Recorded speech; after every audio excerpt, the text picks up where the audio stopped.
Okay, what's up guys? Good morning guys. Ayan na, nako.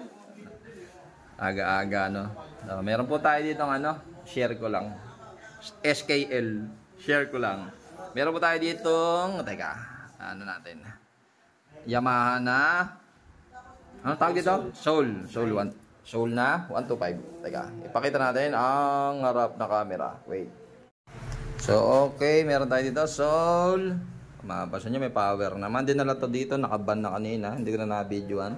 Sakay sa ban, nag-chat si boss. Ang sabi niya, error 19. Error 19. So, sabi ko, side stand lang yan. Side stand switch. Kasi nangyari daw yon after niya magpalinis ng throttle body, FI, panggilid. After nun, hindi na umandar.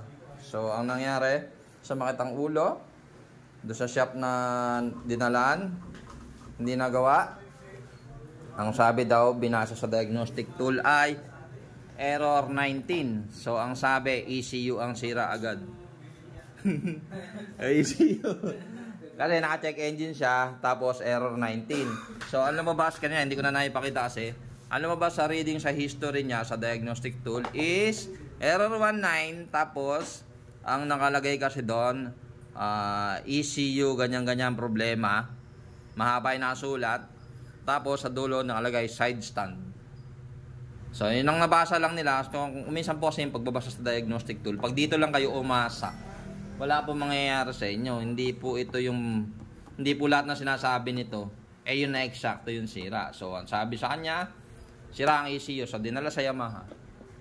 Yamaha naman tayo. Yamaha, kasa. Sa kasa naman dinala. So pagdala sa kasa, tayo ko muna, malulobat ayun na. Doon na nagka-leche-leche. Okay. Pag-check ko, siyempre, initial checking ko, error 19 side stand. Chinek ko muna yung side stand. Ito, ganito pag-check.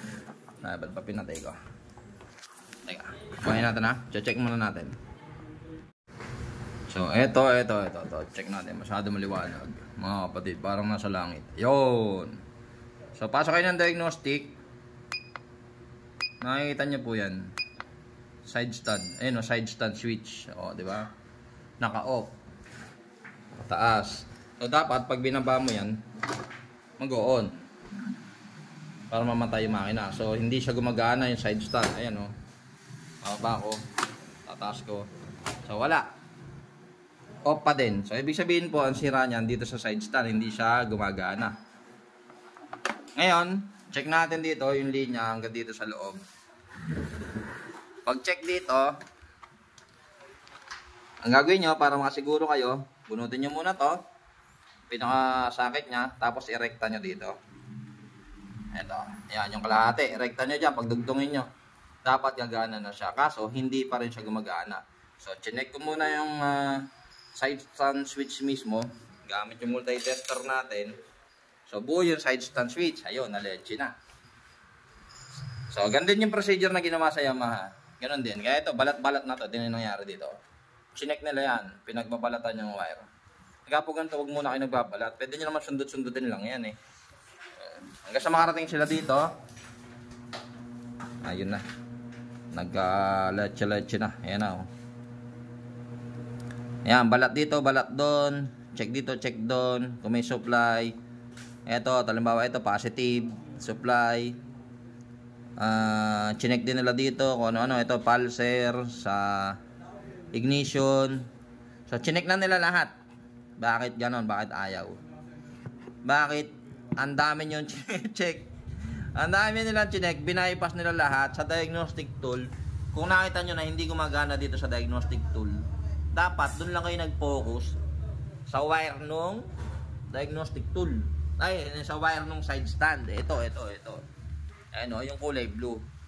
Kulay blue na may lining na green.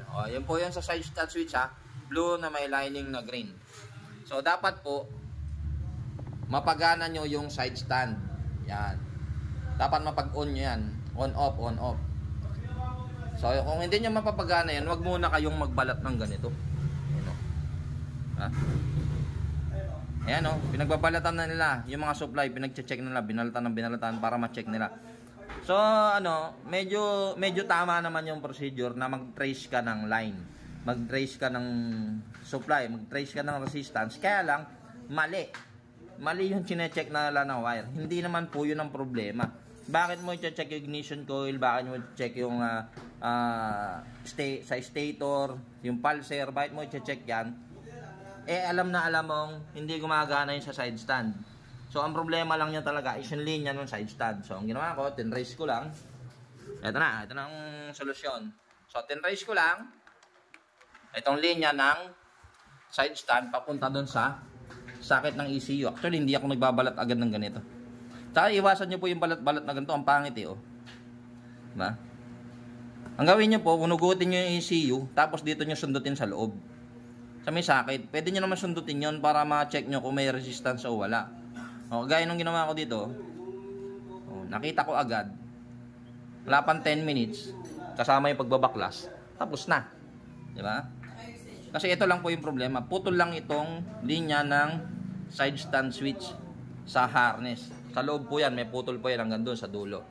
So, ang ginawa ko na lang, bypass. So, bypass. Tapos, yun na, tapos na. Diba? Pre, pakihawa ka ma. Pre. O, diba? O, ayan o. Nag-on na siya. On. On. Off. O, diba? Pagka nag-on off na ganyan, under na yan. Diba? So, yun ang problema eh. Dapat yun muna yung ginawa. On, off. O, on. Off. On. Diba? Ayun o. Yun lang po. No? Iwasan niyo po yung ganito. Ang pangit eh. So, ang problema niya, lobat pa. So, kailangan pa natin sipain. Hindi pala nakakabit yung ano. Wait. Naka-diagnose pala ako. Okay. Try. Ayan o. One click.